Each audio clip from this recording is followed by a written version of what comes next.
Hey, it's Clark Reid with some tech headlines for you. And while you're here, we'd love it if you give a little tap to the like button. Give us a little love that way. And you can also subscribe if you really like these reports and they're so riveting and everything for you. Click the subscribe button and then you'll never miss one of them. By the way, speaking of missing a few, we're going to skip a few from now to the end of the year because a lot of tech firms take the time off between now and New Year's, and there just won't be quite as much news.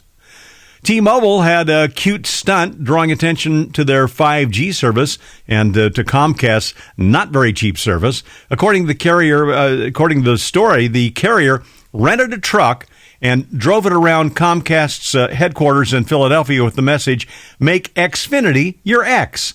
Of course, a reference to Comcast's branding of their service as Xfinity, which nobody calls it except them. T-Mobile is trying to lure customers to their 5G home internet service at $25 a month if you have a qualifying voice line. Well, lest you think that T-Mobile is so altruistic in addition to being clever, not really. There was actually a condition when they did the merger with Sprint. They had to promise to offer inexpensive wireless internet to half the U.S. population by 2025. And there's more intrigue, too. Comcast's wireless service, surprise, runs on competitor Verizon's network. We might even riff on the old song, "I'm from the government and I'm here to help you." In this case, be suspicious of any big business that claims that they're here to help you because they're really just here to help themselves to some of your money. As Intel and Taiwan Semiconductor rush to build out chip plants in the U.S., and the passage of the CHIPS Act last summer, you'd think the automotive chip shortage might be easing. Nope. Not yet, anyway. Ars Technica.com, that is, reports that we're probably facing a shortage through 2023 and into the first part of 2024.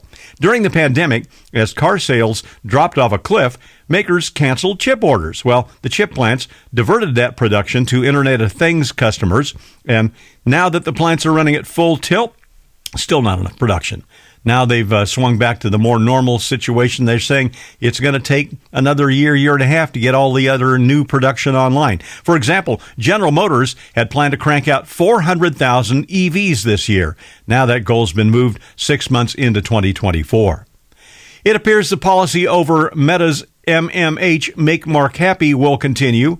And Gadget.com says Meta put out a blog post saying 2022 is harder than we expected, yet they're still planning to dump 20% of the company's total spending into Reality Labs in 2023. Half of that going directly into augmented reality initiatives. That's the same amount they spent this last year and in the year before, too. In raw cash, it's almost $10 billion a year.